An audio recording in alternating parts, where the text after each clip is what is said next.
up? What's up? Welcome to a brand new episode of Part of the Problem. I'm Dave Smith. He's Robbie the Fire Bernstein. How you feeling, brother? Doing good. How are you, Davey Smith?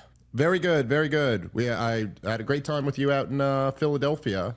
It's good to be back. I'm coming off one of the just craziest stretches of big shows and a ton of travel. And I have a stretch of not traveling for work now and being home, so I'm very excited about that. I don't know. I'm an old man, dude. I don't bounce back the way I used to. But anyway, and I also just having a wife and kids, it has this tendency. It just it ruins you for the outside world. Like even when you're doing the coolest shit and you're traveling around, and I'm just like homesick the whole time. So anyway, I'm excited to have a nice break and going on a little family vacation in a couple weeks. But yeah, so I'm good. And the world is pretty interesting these days, is it not? I spend one day at home and I'm like, all right, it's time to start putting together the next thing. I used to be the same way, man. I remember when I first started stand-up comedy, I just loved doing the road so much. It was just like the best. I loved living out of a hotel. I loved all of it. I was like, I would just do this. If there was enough work in it for me, I would do this always. I would just always be on the road. And then as I got older and I started making a few bucks, I met my beautiful wife. We ended up getting together, having kids, all this stuff. And then I realized it wasn't that I loved hotels as much as I just hated my home. And then when I started liking my home, I was like, oh, this is awful. Like I could kill myself. I'm in the same goddamn room in the same goddamn hotel, even though it's a different hotel in a different town, and it's all the time. No, I mean, I love my job very much. I love doing shows. I love meeting the fans. I love doing live podcasts. I love it. But I do not love traveling. I do not love being on an airport and being in a hotel room. So anyway, I don't know. I didn't plan on spending the first 3 minutes of the show just ranting about my life. You don't know how hard I have it, people. I have to talk into a microphone.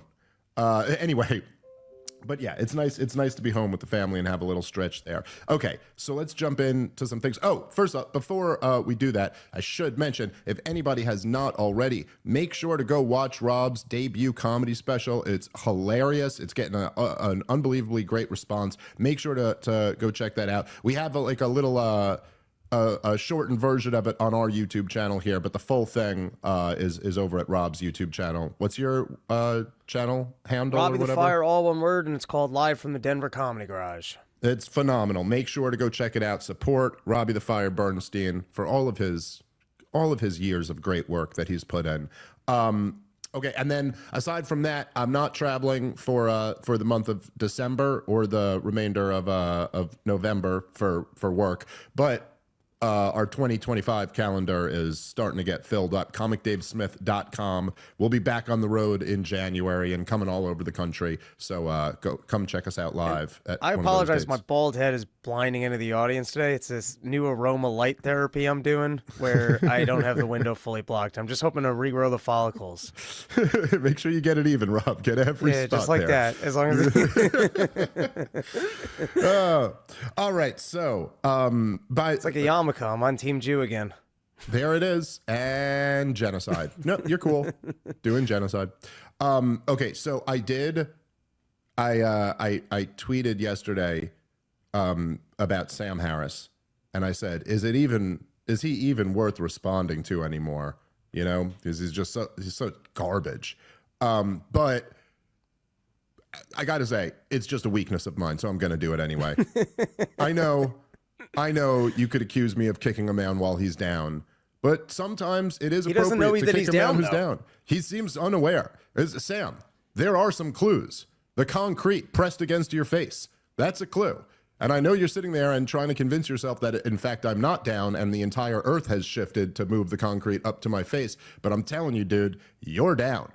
Was he at least dignified enough to state your name, unlike the Wall Street Journal or Ben Shapiro?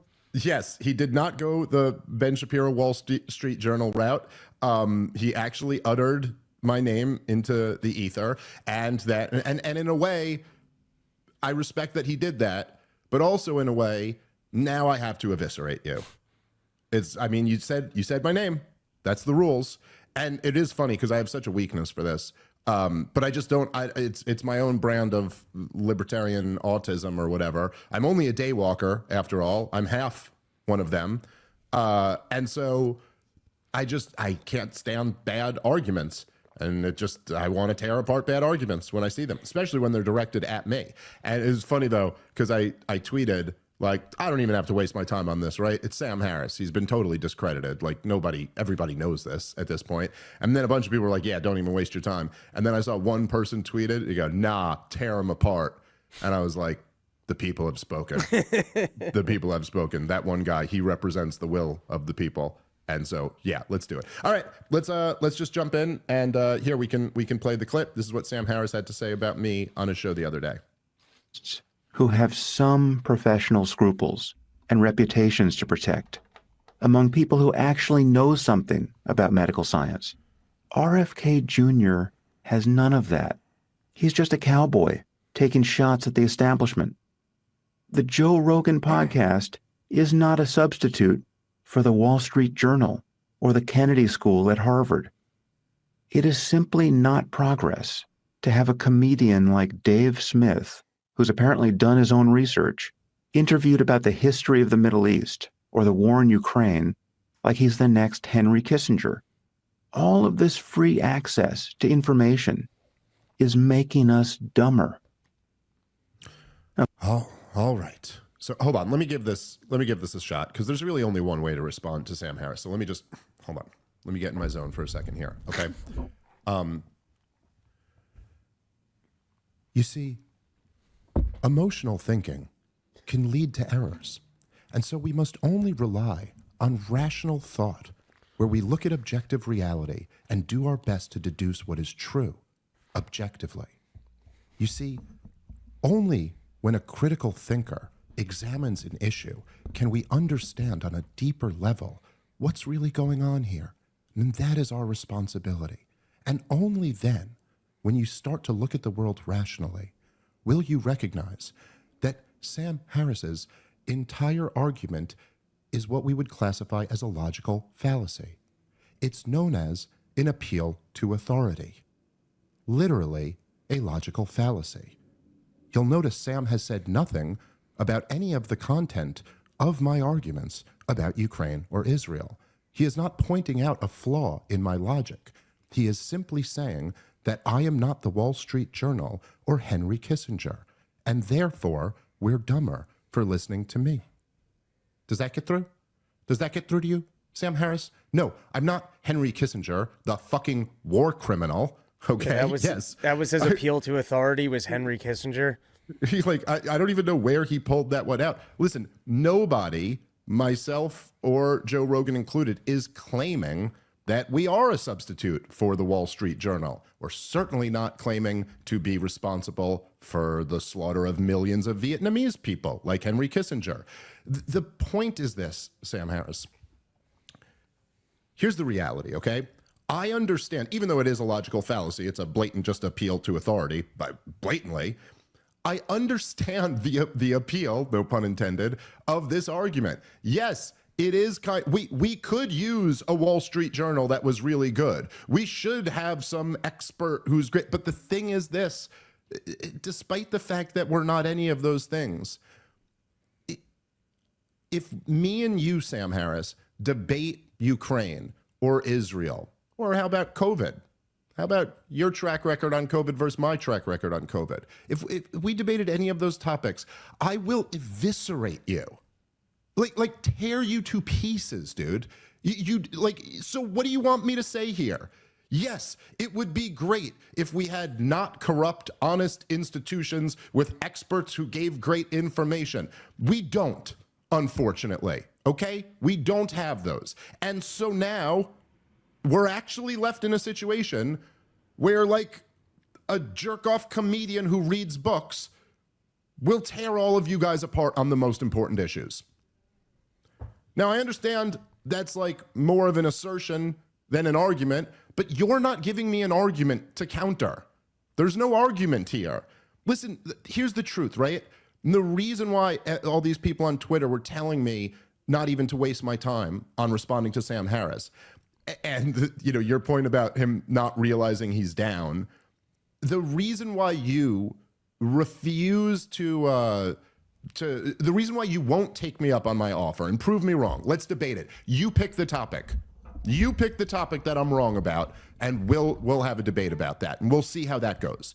But the reason why you won't do that, the reason why you won't debate your former friend, Brett Weinstein, the reason why you wouldn't have a conversation with him throughout COVID is because Brett Weinstein will rip you to shreds. He will humiliate you worse than you've humiliated yourself through these years. Here's the reality, Sam Harris.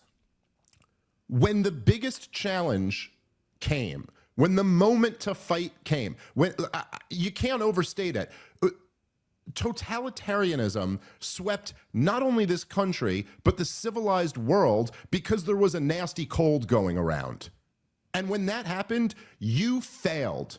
You fail, and you can sit here and make all your arguments of like, well, just change a few factors. Imagine the vaccine did work. And imagine COVID killed kids. Well, then I'd be right. Like that's what you're reduced to at this point. When the biggest moment came where we needed real intellectual bravery and you had billed yourself as the embodiment of that, you failed. Okay? That's it. And now your opinion is discarded. Nobody cares. No one is moved by you saying Joe Rogan isn't as good as all that. Because the problem is that we just had the biggest test of our lifetime, which was the COVID insanity. Okay? By the way, go read Diary of a Psychosis by Tom Woods. He graduated from Harvard and got a PhD from Columbia. So is he allowed to have an opinion now? Could he go on the Joe Rogan Experience and explain how you were completely wrong about everything? Read his book. It was all there. There is no argument anymore. If you actually want to pour through the data, if you go through the areas that locked down versus the areas that didn't lock down, if you look at the areas that had mask mandates versus the ones that didn't have mask mandates, if you look at the areas where there was high mask compliance versus the areas where there was very little mask compliance, go through whatever test you want to. Vaccine passports versus the areas that didn't have vaccine passports. Large gatherings versus the areas that didn't have large gatherings. Go through all the data. There is no trend. There's none. You cannot point, none of the areas that did all of these things ended up having lower infection rates or lower death rates or none of it. It didn't make a difference. This is data. This isn't even like an opinion. You can look at it. Tom Woods made the thing. It was so great. Did you ever take a look at that, Rob? But it's I forget what it was called, like COVID quiz or something like that. But he would put up charts and you were supposed to figure out, like, is this a chart of a state that had mask mandates or one that didn't? Is this a chart of a state? And the joke of the quiz is that nobody can pass the quiz because there's nothing. There's no trend that you can look at and be like, oh, things were better, when they had lockdowns. I mean, the best you could do is what, Donald Trump very foolishly tried to do through the primary with when he was running against Ron DeSantis, is you just look at it in the aggregate and go like, oh, look, more people died here. But as soon as you control for age, that all goes away. It doesn't matter. It's just that Florida had an older population. And obviously, if you're talking about COVID deaths, that's the whole game. Old people die from COVID. Or only old people die from COVID, essentially. So in other words, all this totalitarianism didn't even help. You got it completely wrong. And now you're too much of a moral coward to admit that you got it wrong. And so you're just furious that all these other people who got it right are reaping the rewards of that. Yeah, look, yeah, it's crazy. I know. It's crazy to think we don't have a CNN news desk. We have the Joe Rogan Experience, right? But the thing is, when totalitarianism swept our nation, people were so much better off listening to Joe Rogan than listening to CNN. Like if you had taken Rogan's advice, which was what? Be healthy, exercise, get vitamin D. You would have been better off taking his advice than taking Fauci's advice. And so you could sit there and say, well, Fauci, which he said before this clip, but Fauci has a reputation to uphold and he knows science. And even if he's a little bit corrupt, he's a lot better than Joe Rogan. No, he wasn't. on the most important thing. He was much, much worse. So where is that? Where those forces of his scientific knowledge or him having a reputation that he must uphold didn't stop him from getting it catastrophically wrong at every single turn. And by the way, intentionally. Go look through his private emails, which we have. I'm not suggesting you break into his computer, but go look it through the way he was talking to his scientist buddies and the message he was giving to the American people were not the same. He knew what was up. He was on record saying it would be years before we would even know if any vaccine for one of these coronaviruses would work at all. It would take 3 to 5 years, he said. This is after the COVID pandemic had started, but it was in the lockdown regime before the vaccines were out. Then he said, it'll be 3 to 5 years at least before we could even know whether the vaccine for this would do more harm than good. That was until he was, until the vaccine regime rolled out, and then there were big pharma profits to go around, and, then he changed his tune. So no, Sam Harris, I'm sorry, you're wrong. You're wrong. And yes, it's true. I don't have credentials. I'm not an expert, which, by the way, I disclaim on almost every single appearance I do on Joe Rogan. It's like, the thing is this, right? I'm not the expert. I just know enough, and what I know is narrative shattering. Does that make sense? It's like, I know enough to know that you are full of shit, and your entire argument is wrong, and all of the things you're saying are not sound. You don't have to be an expert, turns out, to know that. But I'll also tell you this. Look, I'm where I'm at for a reason. Joe Rogan's where he's at for a reason. And I'm not like you, Sam Harris. Like, my mom didn't make the Golden Girls or whatever his background is. I wasn't born into like this unbelievable wealth and privilege that you were born into. I'm where I'm at, wherever that is. I have 600,000 Twitter followers or whatever. I'm not the biggest, but I'm where I'm at because I built this, okay? And the reason I built this up is because I make excellent arguments. I don't know what to say. Come find out. With all this bullshit that you do with your dumb like NPR voice, where you try to like hypnotize people into thinking you're being a rational thinker or something like that, that shit won't work on me, dude. Like, come debate me on any of these topics. You brought up Ukraine and Israel. Either one, you pick. Let's do it. Let's see how that goes for you. Hey guys, let's take a moment and thank our sponsor for today's show, which is Ground News. It's no secret that the corporate media is not exactly known for being unbiased and giving you accurate information. And now that Donald Trump's back in, it's more of a concern than ever before. They're an independent, nonpartisan app and website we're working with because they're designed to expose the hidden agenda influencing the news that you consume. They gather related articles from around the world in one place so you can compare how different outlets cover the same story. Take a look at how these different news sources portrayed Trump's win. Left-leaning articles such as this one from MSNBC use language like, "Trump defeats Harris. This is who we are now." Whereas this article from Reuters, which is more in the middle, is saying that Trump claimed victory over Harris. And then you have Fox News running articles on the same topic, talking about how this could lead to a golden age of America. All of these outlets are reporting on the same topic, but when you see them together on Ground News, it's easier to see where the bias is. Ground News is also dedicated to putting the power of how you stay informed back into your control. Ground News created their blind spot feed. This surfaces important stories missing from right and left media bubbles, helping you understand why each side might benefit from avoiding a certain topic. What Ground News is doing is so important because we can't afford to be uninformed, and we all have to be aware of our blind spots and the bias of the media that we are consuming. And right now, my viewers can get 50% off their top tier Vantage plan by going to ground.news/Dave Smith. Or you could just scan the QR code. That's ground.news/Dave Smith. Thanks to Ground News for sponsoring this episode.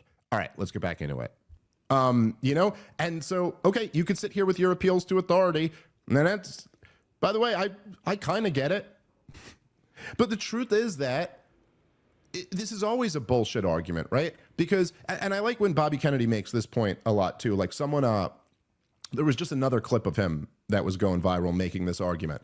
But they go to him, they're like, hey, you know, you say all this stuff, but you're not a scientist, you're not a doctor. And he was like, listen, in every case that I ever brought, that, you know, where he was going after whatever, people dumping in a lake or whatever, you know, he goes, there'd be some giant corporation, we were suing them. He goes, they'd have experts who testify, we'd have experts who testify. The experts would say the exact opposite thing. You know what I mean? So it's not as if like that in itself proves anything. And so you're going to me and just being like, oh, this jerk off comedian, like he's the guy. But there are experts who agree with me too. But then you just dismiss them. You know what I'm saying? Like there was never a moment for people like Sam Harris when, like, say the Balfour Declaration got Israel on the brain. When the Great Barrington Declaration happened, it's not like Sam Harris went, whoa, we got to change everything here. The experts just told us that actually lockdowns are evil and stupid and counterproductive. Right? Was there anyone? I mean, I shouldn't say that. I'm sure there were some people in the world, but was there anyone, Rob, of these public figures who, after the Great Barrington Declaration, changed their mind? Can you think of any? I remember of. I can't think of a single one. Certainly wasn't Sam Harris. So they use this appeal to authority until someone has that authority and makes the argument, and then they just ignore that. Just pretend it's not real. I mean, okay, you disagree with me on Ukraine and on Israel. Well, you know who agrees with me? John Mearsheimer. Is he not an expert? The world-renowned political thinker who's got all your fancy degrees. I don't even remember where he went to school, but he's got all the fancy degrees and all that. Jeffrey Sachs. You know, like, is that guy not enough of an expert for you? Harvard doesn't do it anymore. So as I just mentioned, Tom Woods, you know, like, it's like, and this is, I'm just rattling off a few names. There's experts and experts and experts all over the place who take the same position that we take on this. So, like, you just see how this falls apart immediately. And again, I mean, look, Jimmy Dore has the goddamn best bit on this. It's so funny. Do you know the bit I'm talking about, Rob, on the do your own research stuff?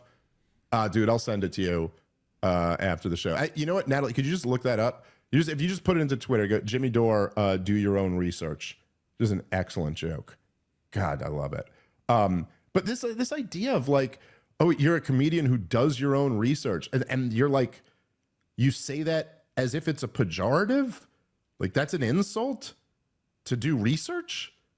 Like, what? Here, did you get it, Natalie? Because I do want to play this if we have it. It's so funny. I feel like I can't even talk about this because I'm just going to end up giving away the joke of it. But it is like one of my, I think maybe the best bit about COVID that I saw during COVID. I'm really surprised I haven't shown this to you before, Rob. Oh, here we go. All right. I love this. Around COVID, I'd never noticed this before in any other time in my life. But you weren't allowed to ask questions at any point during this. You just had to do what the man on the TV said, right? You had to do what the man on the TV said without questions, and then you're a good person. But if you question it, then you're a white supremacist Trumper. They're like, whoa, no. No, I didn't vote for Trump. I just have questions. Jimmy, only dumb people ask questions. Isn't that weird? It was the weirdest thing I've ever seen. Even comedians would get on stage and they would shame people for trying to get informed about a medical treatment that was experimental, that they had to take or they would lose their jobs and they wouldn't be able to travel. And when people tried to get informed about that, other people shamed them. They would say, please tell me you're not going to do your own research. You've heard people say that. Please don't do your own research. You know, before COVID, doing your own research used to be called reading.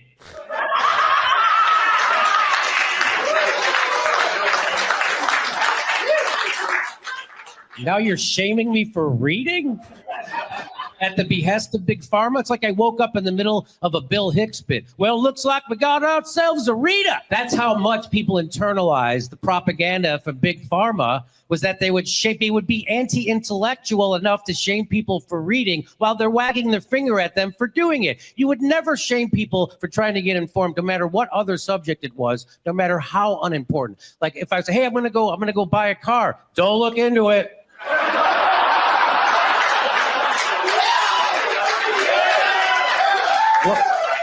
Well, how will I know which car to get? Ask the salesman. He's the expert.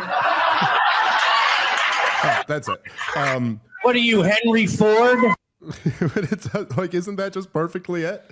It's like, what this guy who does his own, yeah, I read books about stuff. What are you even talking about?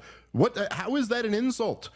How is that like a, whatever? But it really does let you know when Mr., intellectual over here doesn't even go attack any of my arguments.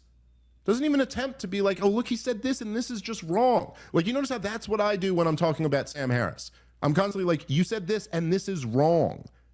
No, we don't get that same courtesy on the way back. Anyway, I don't know. Any thoughts, Rob? I'm done kicking a man who's down. It's almost remarkable to just do the appeal to authority. I would think you'd have to go, hey, it's dangerous to have non-experts pretending like they're experts, and here's what this guy got wrong, and here's why that's dangerous. But to not even try and take on the ideas and go, here's what this person got wrong. Then what are you saying? You're not really bringing anything to the table. Yeah, and that, I think, kind of perfectly sums up Sam Harris. And by the way, for people, because I just have to throwing down the gauntlet to debate him, I like it. Maybe we'll take the bait. The thing is, he's so bad on everything that matters. And he's been so bad forever. And he always was. There's a lot of people think he fell off or something like that. It's just, nah, you were just under a spell, dude. The new atheism thing was always stupid. His support for torture and the war on terrors was always stupid. And then it was the same thing. He used to do the same, and I don't know, I remember reading his articles and just being like, this is what passes for intellectual thought? And by the way, again, that's the whole thing that he refuses to address, is that it's like, yeah, there's a reason. There's a reason why you lost your audience. There's a reason why CNN lost their audience. There's a reason why nobody trusts the institutions anymore, because they're liars. They get everything wrong. Now, I remember reading back, he had these back and forth articles with Glenn Greenwald back in the day.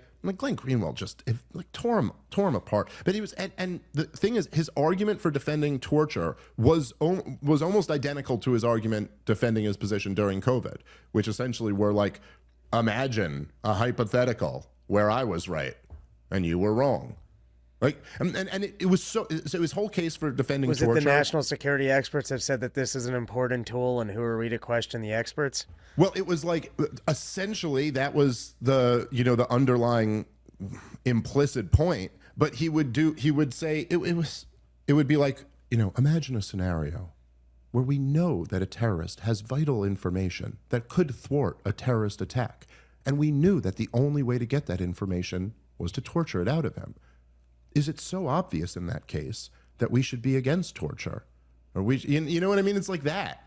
And it was so easy to just look at that and be like, oh, okay, anyone could paint a hypothetical where some awful policy might be good, It's like if you're like, hey, we're going to legalize stabbing 4-year-olds in the stomach or something like that. You'd be like, what? That's horrible. That should be against the law. That's not good. He goes, well, imagine a scenario where inside of that 4-year-old, there's a key that can open a cage where there's 100 4-year-olds. It's like, all right. But yeah, that's not an argument for why this should be legal. How about this? In that scenario where you've got this guy and he has this information and torture is the only way that you're going to save all of these people's lives, so torture him.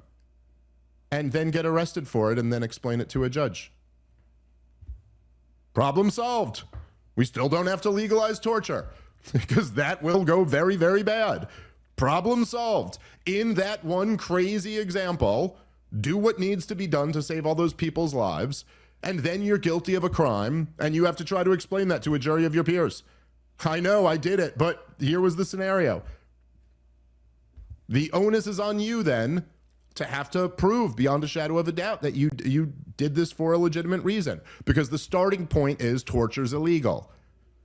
Like, this isn't smart. I don't know what to say. I mean, I've always seen through this stuff with Sam Harris, and it's only because COVID was so insane and so horrific that all of the people around him woke up to it and he just refused to, and then they started recognizing how terrible all his arguments were. But they always were. He was always bad. And for whatever reason, you know, on every single issue that matters, he's always on the CIA's side. I'm sure that's just a coincidence, but every single time. Every single time. I'm sorry, I just looked at the chat and saw Adam wrote, Dave buried Chase Oliver yesterday, today Sam Harris. That made me chuckle. Yeah, well, they both deserve it. So what can I say? All right, guys, let's take a moment and thank our sponsor for today's show. Brand new sponsor we're thrilled to have on board, and that is Public Rec. If you're tired of squeezing into stiff dress pants for the holiday party, this season unwrap the gift of comfort with the Game Changer pants from Public Rec. The office pants that look like Monday but feel like Sunday. Imagine clocking in while feeling as cozy as if you were still in bed sipping hot cocoa. With a soft hand feel and smooth drape, these pants are fan favorites for a reason. Whether you're closing deals in the boardroom, navigating holiday travel, or mingling at your company's party, the Game Changers will keep you looking sharp and feeling great. Public Rec is the ultimate men's clothing brand for blending comfort and style seamlessly. Stay comfortable this holiday season without compromising style with Public Rec's Game Changer pants. You really can have it all. And for a limited time, our listeners can get 20% off their entire order when you use the promo code PROBLEM at publicrec.com. That's publicrec.com, promo code PROBLEM for 20% off. Stop suffering in regular pants and give the gift of comfort this holiday season, and get 20% off when you use promo code PROBLEM at checkout at publicrec.com. All right, let's get back into the show. All right, let's move on to burying someone else. How about the Wall Street Journal? The Wall Street Journal, and maybe I'll go through a little bit, not just them, but some other stuff people have been criticizing me for. But I did, the Wall Street Journal went the Ben Shapiro route. They had an opinion piece about the topic was like about Donald Trump Jr. and the influence that he's having in the appointment selections. And then they brought up me because he had responded to my tweet. If you guys didn't see that, I said a whole thing about keeping the war hawks out of the Trump administration, and the president's son responded, "I'm on it, agree 100%," something like that. So this is the Wall Street Journal. They said, quote, "One online MAGA acolyte tweeted Sunday that the Stop Pompeo movement is great, but it's not enough. Right now, we need maximum pressure to keep all neocons and war hawks out of the Trump administration." Donald Trump Jr. retweeted it and said, "Agree 100%, I'm on it." So I do always find this bizarre. And I think it's, like when Ben Shapiro did it too, I do think it shows kind of this weird lack of integrity to just intentionally omit my name. Like, if I'm not relevant or important enough to talk about, then don't talk about me. But it's just it's especially in this one, to call me a MAGA acolyte, which is, I think, fairly ridiculous, but whatever. It's like you're working harder. Like, Dave Smith is shorter than MAGA acolyte. You know what I mean? Like, why not just say? So it's this very conscious decision that we want to go after this guy, but we don't want to boost his signal at all.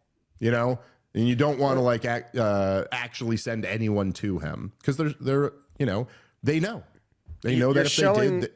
You're showing your hand right away. Firstly, if you call your MAGA acolyte, you're saying, hey, this is not truthful reporting, for one. And then the fact that they don't want to actually say who you are shows their next hand, which is we're looking to protect our industry, and we don't want people necessarily to be able to consume all information or know what other arguments or information are available. So we'll just let you know that some random Trump supporter said this, and you don't need any additional context.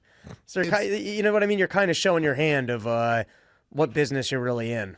Exactly. That's exactly right. It's a mix of dishonesty and really insecurity.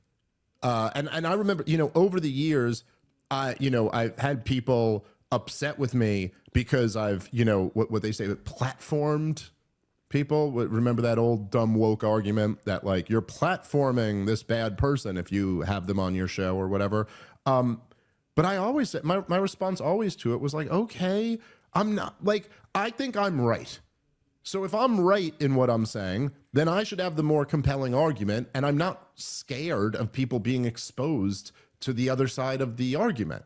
And the reason why Ben Shapiro and the Wall Street Journal want to talk about me without mentioning my name is because they do know on some level that if someone went and just listened to what I had to say, some people might find it compelling. They might be convinced.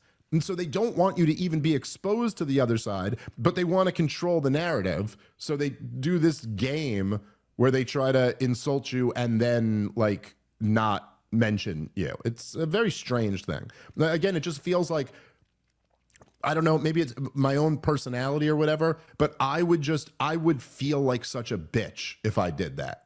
You know what I'm saying? Like if I was trying to take apart someone's argument, but I wouldn't mention their name, and so I just smear them, and then I would just be like, I'm such a bitch. I can't do that. And it's weird when people don't have that feeling about themselves. But yeah, I mean, I'm certainly not a MAGA acolyte. I think that I've been an anti-war guy for many years at this point. That's right. I'm trying to use whatever little bit of influence I have to keep the war hawks out of Trump's administration. I don't have any pie in the sky. Like I don't have any illusions that like, yeah, this is a lock. I got the president's son on my side and we're going to do that. It's like, listen, there's a lot of forces at play here. I only have so much influence, but it's not nothing. And so might as well use it. Might as well try to. I've seen it's been kind of, a surreal few years for me. And this year really was the biggest by far. And one of the things that happens as like when you get bigger and you get more successful in this world, you get a lot more, you get more followers, you get more fans, you get more people agreeing with you, and you get more people disagreeing with you. You get more people, criticizing you. And for me, luckily, I'm just kind of built for this, and I kind of enjoy it, and it doesn't bother me. It has been interesting to watch, and I will say this, someone asked me recently, and it was a fan. And I was having a conversation with them it was at the Patrick Bet-David event in the green room there, and he asked me after saying a lot of nice stuff, like he loves the show and enjoys both of us. He asked me at one point. He said like, do you ever question yourself? Like, you ever question like if you're getting this wrong or because like I'm totally like I everything you say makes sense to me, but I'm always like questioning myself, like, am I getting this right? Am I getting this wrong? And I was like, yeah, I do, and I have for many years. But the truth is that I question myself much less than I used to, and part of that is because as I'm like even now, it's like all the criticism I'm getting, and I was looking through my daughter's at school, and my wife took my son out, so I was just like alone in the house before we started the show. And so I'm looking through social media and all of the criticisms are so weak. And it just like makes me more convinced that I've got this thing right. And I know there might be a fallacy in there somewhere, but it is like everybody who's coming out, it's all just so weak. So, okay. What I'm getting weirdly, that one of the things people are coming at me for is like they'll be finding old tweets where I've criticized Trump, and they're like, well, look at you, you're contradicting yourself because you used to say this and now you're saying this. And it's like, There's no contradiction. I don't know what to say. People are like, you called him a war criminal. Like, yeah, and I'll probably do it again. I don't know. I guess I kind of just did. Yeah, that's right. I criticize Donald Trump for everything he was bad on in his first term. I will criticize him for everything he's bad on in his second term. And also, I recognize that he has like this unprecedented opportunity right now. There's really never been anything like this. Donald Trump is not coming into this. Donald Trump is coming into this now as a guy who has been burned by the system in a way that no other political figure, perhaps in American history, certainly in my lifetime. I mean, I guess, you know, that Jack Kennedy got it pretty bad. But he's been burned by the system. He's got some very good people around him. He won a landslide victory and has the House and the Senate and the Supreme Court. Tell me when that happened before. Tell me when there was anything like this before. And so in this moment, I'll try to use whatever influence I have to influence this administration in the right direction. I have no illusions about this. I don't. What are the odds that he's going to disappoint? Yes. Is it true that he did all of these horrible things in his first term? Yes. Is it also true that I threw my support behind him at the end because Harris was just that awful and there were some opportunities for some positive things to happen with him and none with her? Also, yes. There is no contradiction here. And to all the you know, to the MAGA people who want to see Rubio get the State Department or whatever, who are going like, oh, you weren't loyal. You only threw your support behind him in the fourth quarter. You weren't loyal to him the whole time. Yeah, that's right. That's right. I'm not loyal to anyone other than my wife and kids and a little bit to Rob.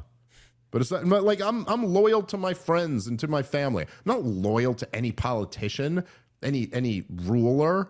Like, of course not. This is, what, you think it's a badge of honor that you were just loyal to a guy? That you were loyal? What? So therefore, if you supported Trump, you support Fauci being on the job through all of 2020? Okay, so if you support Fauci being on the job through all of 2020, I'm not the one with the issue here. You know, you are. It's your problem, not mine. Yeah, I don't know. There's just a lot of other just ridiculous stuff being thrown at me. But I do kind of look at it and just feel like, what, this is what you guys have? This is what you're criticizing me for? Yeah, it's not really making me question myself whether I got this one wrong, if that's what you're coming at me with. Go ahead, Rob. You can criticize me now. I don't like the shirt you're wearing today. I think it's a little Mr. Rogers-esque, but it's not fully committed. It's like, are you going to wear a sweater? Are you going to wear a shirt? If you can't make up your minds about such simple things, should we be listening to you on such topics such as the war in the Middle East or whether or not Sam Harris is an actual intellectual? But I feel like we're in light sweater weather. You know, I don't want to go full sweater. It's like in the 50s outside, you know? But then at the same time, you won't be going outdoors today. Well, I thought I might be a little chilly in a t-shirt. And so, I don't know. Get off my back. Although I will say, Rob, Wall Street Journal, Sam Harris, the people I've been seeing on Twitter, that was the best criticism of me that I've heard yet.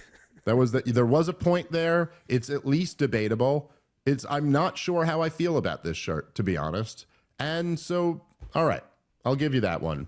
Rob Bernstein, guys, he eked out a win. Here, let me. I'll pop into the chat in a minute and see if anyone has any questions that they want to ask. Eomar says Rob likes the shirt and he felt gay, and that's why he's attacking it. Now we got a fucking conspiracy theory on our hands. Okay, you know what? I like that. I like that one much better. Ryan says, I like the sweater, Dave. Wow. Well, look at Rob losing the popular support. And this is this was Rob's Sam Harris moment, when all the people turned on him and realized, you know what? I think this guy's been full of shit for years. The sweater thing just kind I've of always dreamt of it. being able to do a part of the problem sweater episode. All right, hold on. Here, I got a question here. Dave, what are your thoughts on if Dems will manage to learn from this election? Will they will they properly go further from the center, or will the fringe left keep them on the extreme? Trans and kids, anti-free speech, racial divisions, DEI versus uniting, etc. Well, I don't know. What do you think about that, Rob? I think the Dems are going to be in a weird position over the next 4 years where they're upset about the lack of rape in this country and that they don't have a reason to complain about their kids not having the abortion access that they still have. I genuinely thought that the media machine was going to be forced to have cooler heads and stop the temper tantrum. And I have seen some moments of that. I saw Jim Jordan, and he had an interview on MSNBC the other day. And it seems like there are some cooler heads, but there still is a lot of the traditional insanity that we've seen over the last couple of years that hasn't quite died down. My guess is in the next election cycle, they'll have to duke it out, which means that you'll have your Elizabeth Warrens, who I don't think Elizabeth Warren's running the next time around. But what I mean is you'll have like an AOC who will represent the extreme left of the party. And then I think you'll have someone that is a little bit more center, almost a Joe Biden type character to go, hey, I can actually win this thing. And let's not be the ultra woke party. That's what cost us the last time around. And if I had to guess, that center person will beat out. And I don't think they're going to take as many licks as they did the last time where they all had to swear allegiance. All your children will be able to get their dicks swapped, and we need more migrants coming over the border. I think a lot of the stuff that became very unpopular because it's so incredibly stupid is going to have to fall to the wayside, at least for a little bit. I don't think you're going to see that the next time around. Yeah, I agree with what you're saying completely. I think it has been interesting to see the dynamic, right? Like within the corporate media world, where there are some people who, as you said, are at least attempting. They're at least kind of attempting to grapple with what just happened, which is, by the way, it's so crazy. You know, Tucker Carlson had the example, which I always really loved, but he's like, Donald Trump getting elected. He was talking about 2016, but it applies equally to 2024, if not even more so. But he was like, you wake up one day and you find out that your wife has left you. And the guy that she's left you for is like, he's uglier than you and shorter than you and fatter than you and makes less money than you. And so like, okay, at first, your reaction might be like, screw her. She's terrible for doing this to me. But then you would think like at some point, you might go like, I better reflect on myself. Like, how exactly did I let this, how awful was I that she would leave me for somebody who's, uglier and fatter and makes less money than me or whatever. And you see like glimpses of that in a few people in the corporate media who are at least trying to go like, maybe the trans and the kids stuff isn't something we should run on. Maybe this actually hurt us. Maybe we got to do that. Maybe it can't just be, we can't just shriek Nazi and try to win an election. And then you see the other people who outnumber them who are just like, nope, staying here. Nope, the thing that happened is that actually the country is just a bunch of Nazis. That's the lesson that we take away from this. They voted for racism and sexism. So it's interesting to see that dynamic. I do think that I'm not saying it was the overwhelming issue in this election. I don't believe that it was. I believe that, the inflation and the immigration crisis are really what got Donald Trump the win. And Kamala Harris just being so overwhelmingly stupid that people are like, I can't have that. Yes, I think that's right. That was a big part of it. And I think that the way the regime went after Donald Trump is what got him the nomination so easily. And ultimately what, moved a lot of people to his side. I will say, though, that I think there's really no question that not just in this election, but over the last few years and in the trajectory of, very influential people, Elon Musk being the one that comes to mind, but The transing the kids thing was just a step too far for a lot of people. A lot of people. And a lot of people were kind of like willing to play the woke game up until that point. And I think I think that makes a lot of sense. I mean, not playing the woke game, but it makes a lot of sense that would be there's just something like you really look, the trans issue in general, if we're talking about like transgender adults, most Americans will, if they're pushed on this, be fairly libertarian on the issue. If you say you have a right to call yourself what you want and live your life the way you want to, and that's, you know what I mean? Like, that's your choice. Now, they pushed it a little bit far when they would make certain demands that were kind of ridiculous. You can live your life however you want to, but you don't exactly get to demand that all of society now caters to the way you want to live your life. And the kind of like incessant demand that you acknowledge, like the trans women are women stuff, was, kind of ridiculous. And but even then, they got most people to do it. They got most people to just go like, even though literally nobody actually believes that, even though nobody actually thinks you can change your gender, everybody knows that there are biological realities, and you could pretend you can live your life that way, but you can't, like, I can't make myself a girl any more than I can make myself a tree. We just all know that is true. That is an objective, factually correct statement. But most people were willing to just kind of go along with that. I don't really want to get in a fight over that. I'll just call you a woman. Okay. But it was when they started pushing it on kids that an enormous percentage of the country just went, whoa, what?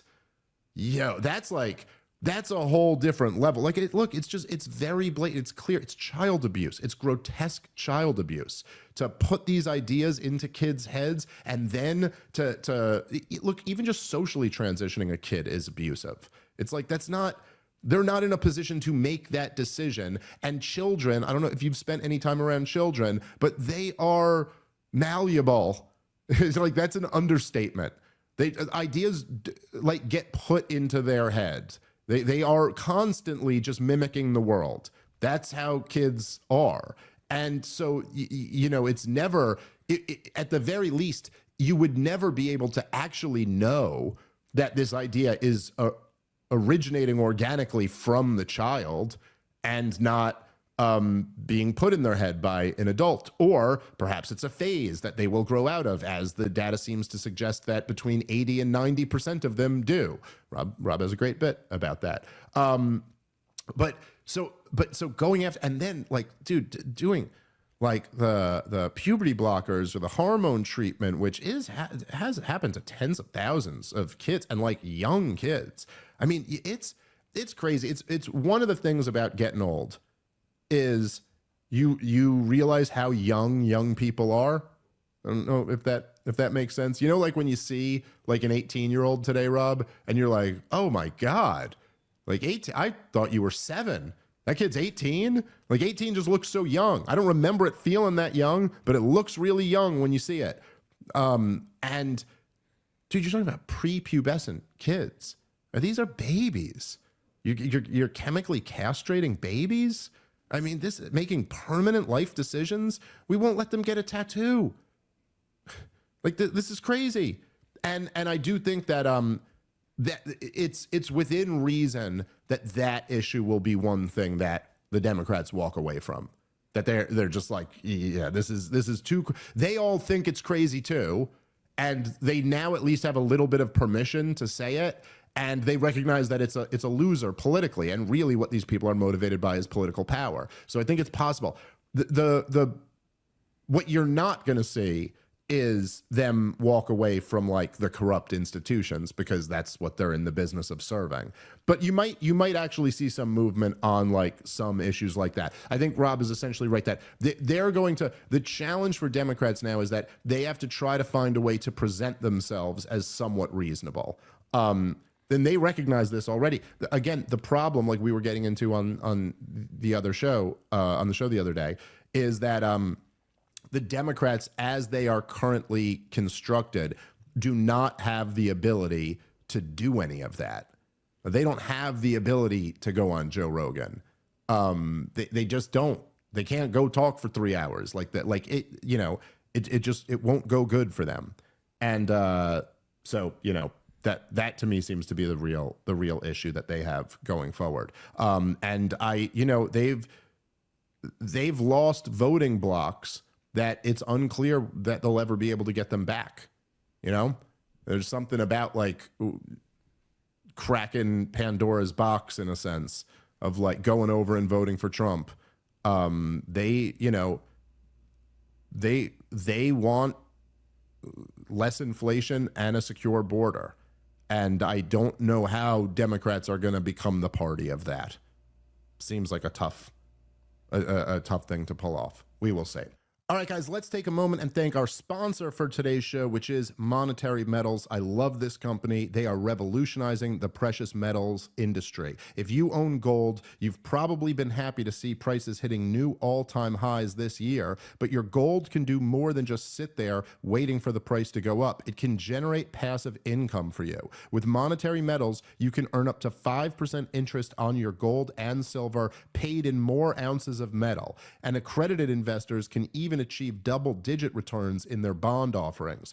All interest payments are made in ounces of gold and silver stored in your account free of charge. Whether your metal is gathering dust at home or costing you annual storage fees, it's time to stop paying to own gold and start getting paid to own it and put it to work with Monetary Metals. Check them out at monetary-metals.com to learn more about growing your wealth in ounces today. All right, let's get back into the show. I guess we should just briefly talk about, before we left, that it is being widely reported that Marco Rubio is going to be the Secretary of State. This has not been officially announced yet, but it is being reported, and man, that is a disaster. That is really, really bad. It's also not completely shocking. He was appearing at more speeches at the end of the campaign. My guess is when they sat down and he finally cut a deal with them and they floated the list of names they'd like to see, Marco Rubio is less objectionable than Mike Pompeo or Nikki Haley because he hasn't been as in the limelight. But he's essentially the same thing. Yeah, and on top of all that, I think you had said that he was at one point a front runner for the VP slot. Mm-hmm. So if he was in that good graces with Donald Trump, I'm sure behind the scene that means he's actually probably been an advocate for Donald Trump amongst the Republican Party. I'm sure he's actually, you know what I mean? Like there's some political dynamics here. That means that he's been kissing Donald Trump's ass, and that he's the preferred or on the list of regime players of war hawks that they like to see at least getting their representation. So I guess the fact that he's not vice president's a win, but the fact that these people still have a seat within the administration is not great. The one thing that's nice about Marco Rubio, though, is he kind of stinks. And I don't really see him being a person who can very well sell the agenda of the deep state, nor do I know that he really has Donald Trump's ear if he's getting the consolation prize of not getting the VP slot. So while it certainly is channeling, hey, there's going to be some establishment deep state kooks as a part of this administration, Marco Rubio might not be the most threatening amongst those characters. Yeah, the thing, Secretary of State is a much more consequential, important job than Vice President, right? But Vice President sets you up to be the next guy in a different way. I mean, Hillary Clinton tried to go from the State Department to running for president. Didn't work out for her, but she almost did. But typically, the vice president is kind of the one you look to run And with Donald Trump only having one term, that's only a few years away. Unfortunately, if the effort was to get him out of the VP slot and then he ends up at the State Department, for the time he's there, he has a much more powerful position than he would as vice president. Look, I mean, look, we always knew. We knew what Donald Trump was the last 4 years he was in there, and we know that has a lot of these people around him. What can you say? Well, let's hope that some good people get in there and that something positive can come from this. But much like we found out in 2016, you know, the hope that a lot of us, you know, maybe had that this really would be like a drain the swamp. This really would be like a major break from the establishment's U.S. policy. It's not looking great. Well, with all that said, this might look a lot different than what the Joe Biden and Kamala Harris run look like. However, you might see a war with Iran, or at least a much stronger stance towards Iran, a longer free pass for Israel to continue whatever the hell it's doing, and a tougher China policy, which, as to how the leverage of tariffs actually work out, is anyone's game. But I would venture to guess an end to the Russia-Ukraine problem, which is in part, I think if you want to go after Iran, you'd prefer to make peace with Russia first. Yeah, that's a good point, and that might be how it goes down. You know, I should say, I guess one of the other criticisms that I'm getting from people is, you know, like now that Rubio's being floated around, they're like, see, good job, Dave. You know, you picked him and now he's going to do this and now you own it. You know, where people were saying you sold him as the anti-war candidate and then blah, blah, blah. And it's like, listen, guys, I never said anything like that. And I don't know. It's like, no, my calculation was that it was better for the nation for her to lose and him to win. There are some possibilities of some good things coming out of his administration, and there were none about hers. So yeah, that's the reality. And let's hope for the best, but there will be disappointments, and this certainly would be one. And Rubio might not last. Didn't Rex Tillerson basically make it 2 or 3 weeks and then said, I can't work with this guy? Yeah, well, I did see some people who were trying to say, I never buy into any of these 4D chess arguments, but they were like, nah, dude, he's going to remove him from the Senate and then fire him from No, I don't think the State Department. he's going to fire him, but I do think if Rubio does something dumb or tries to push something that Donald Trump doesn't actually want, I think Donald Trump is already showing he's willing to wield power a little bit more this time around, and he's not going to let the administration get away from him. Even just in what I've been seeing from him thus far of, what do you say, removing the education or the Federal Board of Education or something. And he said he's going to start going after school grants. I forgot for what they're doing, but I also know he for sure said that he was going to make making changes to little kids and puberty and all that stuff. He was going to make that illegal. Yeah. And he also said that he was going to make it illegal for the government to talk to social media companies. Yeah. He's already stepping in with a little bit. And also right away, he hired his old staff, including that ICE director who's like Officer Hardass. I don't know that I agree with his morality, but if you want a disciplined soldier who's going to go round up illegal immigrants, that's the face you're looking for of a guy who's like... Yeah, I will... Listen, I will say about that, because I just wanted to make this point quickly, but you can already see it, the writing on the wall here, that it's like the mass deportations are going to be very, very difficult to implement. And I'm not even saying like however you feel about them. I'm not even making an argument about like whether it's moral or immoral or anything like that. Just the logistics of it. It's going to be very difficult to do that and not be handing like low-hanging fruit to all of your political enemies, because it's just going to be messy and ugly, and people are going to be able to make a humanitarian issue out of that. If I were Donald Trump, if I were in the administration, I would say, like, first things first, plug the hole. Like, cut off the flow of illegal immigration, cut off the flow of asylum seekers. That's because that job should be easy and you have a mandate to do it. Like, get the wall built, get this thing shut down. Then you can start looking into this question. But I think it's going to be very tough to do that without giving every, corporate media outlet the thing to be like, here, look what he's doing. It's so terrible. I don't think they're going to do it. I think what they're going to do is their best job to go after criminals. Yeah. Once they're done going after criminals, the next low-hanging fruit is in certain protected industries where you can make the argument that they're undercutting jobs that you think you can actually win over the demographic of workers. That's the next one to go after. And then the one after that, which is politically less viable, but it kind of goes along the lines of what I was saying with some sort of a political amnesty. But you're not allowed to become a citizen. You're not allowed to have benefits. I like that idea a lot.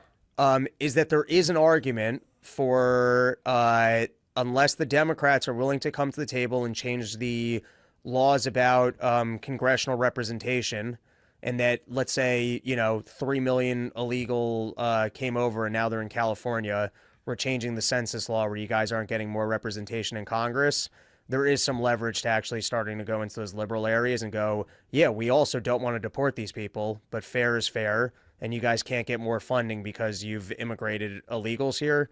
I don't know how that actually plays out, though. I wouldn't put my money on. I don't think they're going to actually get there because I think all of the press will be so bad about deporting. Typical hardworking people that have actually integrated into society. Yeah, I think you're probably right. All right, listen, we got to... But to finish the point I was making before... Sure. Donald Trump seems more willing to me to actually be in boss mode and wield political power. I think the last time around, because there was so much bad press, including the fake Russia collusion story, he was a little bit of a bitch. He didn't get the wall built. I think for the country, he didn't want to quite shut it down for COVID. But even there, he kind of got suckered by all the screaming and yelling of, hey, everyone's going to die. I think this time around, he already seems a little bit more willing to be like, no, I'm going to challenge everyone, and we're going to get some of this agenda done. So with all that said, we've just channeled that, yes, he is going to take some deep state picks. I do seem to think that they are going to be quite hawkish against Iran and China to start out. But I do think there's a possibility that if Rubio's doing some stupid shit that he's not all that into, he'll throw him out pretty quickly. Yeah. Well, hopefully he never ends up getting in there, but maybe you're right. We will see. All right. That's our show for today. Thanks for watching. Catch you next time. Peace.